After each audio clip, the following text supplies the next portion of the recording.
ببساطة التأثير ممكن أن الإنسان يكون مؤثر بثلاثية: أن يكون عنده هم يحمله، وهمة تحمله، ومهمة ينفذها. هم وهمة ومهمة.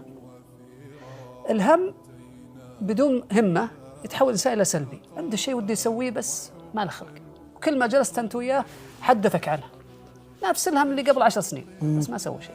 أحيانا يكون عند الإنسان همة بدون هم، الهم اللي هو شيء ياكل في قلبه، دايم التفكير فيه، شايل هم، وده يغير، وده يسوي، وده ينفع. أحيانا ما يكون عنده هم بس عنده همة، يلا ودنا. الهمة خوارة فوارة، تفور وتطفي، تفور وتطفي، وبالتالي تجد أن الناس لا يستمرون. اللي عنده همة ما عنده هم ما يستمر. إذا كان عند الإنسان هم يحمله، وهمة تحمله، ومهمة ينفذها، هذا بإذن الله سيكون مؤثرا، بإذن الله أن يكون